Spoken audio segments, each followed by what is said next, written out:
Good morning, friends. So today we are going to take a look is D Pharma means the diploma is demolishing B Pharma. तो किस तरह से जो diploma है वो जो बी फार्मा कोर्सेज है उसको जो है अफेक्ट कर रहे हैं या डिमोलिश कर रहे हैं, हम एक तरीके से कह सकते हैं। तो इसके कुछ पर्टिकुलर रीज़न है जो आप पर्सनली रियलाइज करेंगे जब आप प्रॉपरली इंडस्ट्री में उतरने वाले होंगे। उस टाइम पर स्पेशली आपको रियलाइज़ होगा। तो कुछ पॉइंट्स हैं जो मुझे लगता है कि ज़रूरी हैं। Even the D pharma students doesn't want to do, लेकिन फिर भी कंडीशंस ऐसे हैं कि वो उन्हें करना पड़ता है। तो सबसे पहले आप देखेंगे कोई भी, चाहे आप गवर्नमेंट में बात करें या प्राइवेट हॉस्पिटल में बात करें, जब भी फार्मासिस्ट की वैकेंसी निकलती है तो वहाँ पर सभी एप्लीकेबल हैं। चाहे किसी ने डी फार्म किया है, चाहे किसी ने बी फार्मा किया है, एम फार्मा किया या फार्म डी किया है, तो चाहे कितनी भी पोस्ट हो जाए, इवन कोई फार्म डी के अलावा किसी ने पीएचडी भी किया है फार्मा में, तो वो भी उस फार्मासिस्ट की पोस्ट के लिए एलिजिबल है। तो यहाँ पर सिर्फ डी फार्मा को देखें तो वो सबसे लोएस्ट एक तरह से डिग्री है, डिप्लोमा है। तो उसके बाद जो है ग्रेजुएशन, पोस्ट ग्रेजुएशन, तो मोस्टली आप देखेंगे ग्रेजुएट और डिप्लोमा स्टूडेंट्स ही जो है अप्लाई करते हैं for the post of pharmacist. और इस तरीके से देखा जाए तो ग्रेजुएट जो स्टूडेंट है उसने 4 साल दिए हैं, डिप्लोमा ने 3 साल दिए हैं। तो जो सैलरी है या जो पैकेज है, चाहे वो प्राइवेट या अपोलो हो जैसा कुछ और फार्मासिस्ट का आपका फ्रेंचाइजीज हैं वो हो, तो इक्वली अमाउंट उन्हें पे किया जाता है। हालांकि ग्रेजुएट स्टूडेंट्स ने अपने 4 साल दिए हैं, डिप्लोमा ने 3 साल दिए हैं।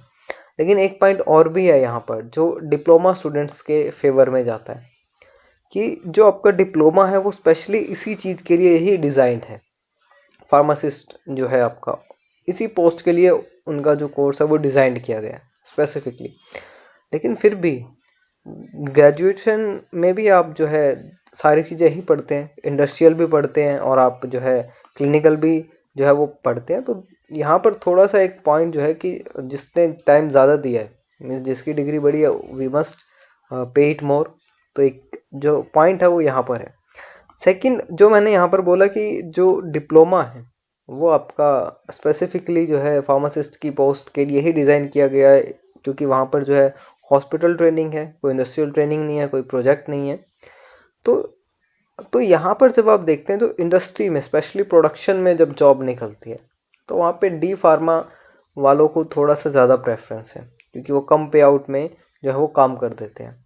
तो इसी वजह से ये जो सेकंड और थर्ड पॉइंट है ये एक दूसरे के अंदर कोइंसाइड कर जाते हैं कि इंडस्ट्री में हालांकि डिज़ाइन नहीं है कोर्स इतना इंडस्ट्रियल पर्पस के लिए, लेकिन फिर भी प्रोडक्शन या कहीं और जॉब मिल रहा है, अच्छी बात है।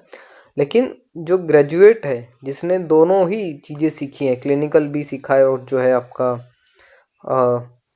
इंडस्ट्रियल भी सीखा है, तो वहाँ पर उसका जो जब पे आउट कम होता है, उसका जो एनुअल पैकेज है जब कम होता है, तो मीन्स कि एक तरीके से इफ़ेक्ट हो रहा है। तो यहाँ पर एक जो है सबसे ज़्यादा दिक्कत है।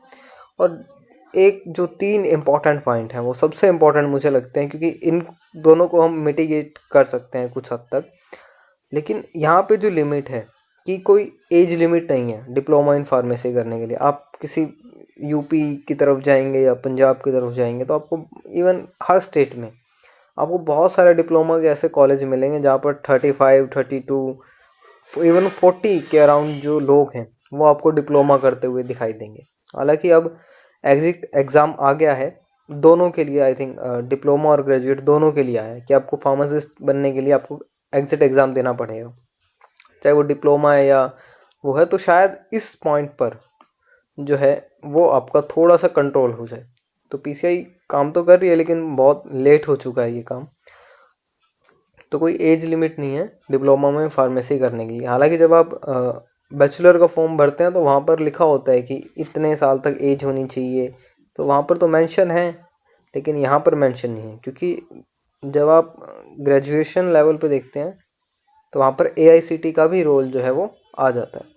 नेक्स्ट देखें तो distance based diploma in pharmacy easily possible. बहुत सारे आप पोस्ट देख लेंगे फेसबुक्स पर या आप कई जगह जो है बैनर लगा हुआ, फ्लैक्स लगा हुआ देखते हैं कि डिस्टेंस बेस्ड है, कि आपको सिर्फ एग्ज़ाम देने होते हैं, कॉलेज नहीं जाना होता है। तो ये जो लोग पहले ही किसी रिटेल शॉप पर काम कर रहे हैं तो स्पेसिफिकली वो इसी ऑप्शन को चूज़ करते हैं आगे अपना बिजनेस को बढ़ाने के लिए। तो ये जो है कि एज नहीं होना, एग्ज़िट एग्ज़ाम अब आया है, वो तो पहले नहीं था। तो डिप्लोमा जो है पहले, अब भी बहुत बहुत लोग कर रहे होंगे शायद, कि जो इन बैनर से या इन जो कॉलेजेस हैं वहाँ से, तो वो एक तरह से गलत हो रहा है। और उसका इफेक्ट जो है ग्रेजुएट, पोस्ट ग्रेजुएट और इवन फार्म डी को भी देखना पड़ रहा है, क्योंकि वो भी कंपटीशन में कहीं ना कहीं उनके साथ आ जाते हैं। कैप्चरिंग ऑफ रिटेल सेक्टर, ये तो देखा जाए तो पूरी तरह से डिफॉर्म बेस्ड ही है। आप रिटेल सेक्टर्स में देखेंगे तो बहुत कम आपको रिटेलर्स मिलेंगे कि जो आपके ग्रेजुएट होंगे। ऑलमोस्ट आपको सभी डिप्लोमा होल्डर्स ही मिलेंगे, क्योंकि ग्रेजुएशन जो है कोई करता है तो या तो वो हायर स्टडीज़ या इंडस्ट्रियल की तरफ ज़्यादा मूव करता है। और रिटेल सेक्टर में ये जो कैप्चर हुआ है उसका एक रीज़न है। फर्स्ट रीज़न क्या है, क्योंकि पहले जो आपका जब फार्मेसी स्टार्ट हुई थी तो सबसे पहला जो है वो डिप्लोमा स्टार्ट हुआ था, बाद में graduate, post graduate even start हुआ है। और जितना भी आप यहाँ तक graduate, post graduate, D pharm, M pharm जो भी देख लें, सब इक्वली जो है रिटेल सेक्टर में आ सकते हैं। सबके पास इक्वल आपकी जो है अपॉर्चुनिटीज़ है। तो सबसे लोएस्ट टू हाईएस्ट जाएं तो कोई अपॉर्चुनिटी में फ़र्क नहीं है। तो यही रीज़न है कि जो रिटेल सेक्टर है उस पर कैप्चर जो है वो डिप्लोमा का ज़्यादा है। तो यहाँ पर ग्रेजुएट का आना और सेटलमेंट करना वो एक अब न्यू इशू हो जाता है। हालांकि कोई भी कर सकता है, बट वहाँ पर जो पहले से कैप्चर्ड है वो डिप्लोमा है।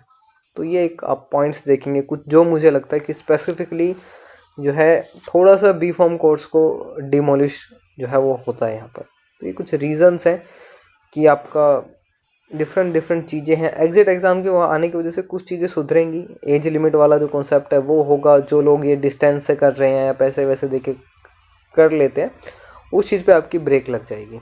लेकिन बी फॉर्म के लिए जिनको स्पेसिफिकली हायर स्टडी करनी है उनके लिए दो चीज़ें हो जाएंगी।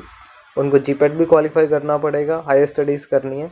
और फार्मासिस्ट के लिए अगर उन्हें कहीं अप्लाई करना है तो उन्हें भी एग्ज़िट एग्ज़ाम से गुजरना पड़ेगा। तो ये दो एग्ज़ाम्स जो हैं अब उनके लिए हो जाएंगे। और वहीं डिप्लोमा वाला सिर्फ आपका एक ही जो एग्ज़ाम है एग्ज़िट के लिए देगा। तो यहाँ पर भी अब भी थोड़ा सा कुछ ना कुछ जो है वो रह जाता है।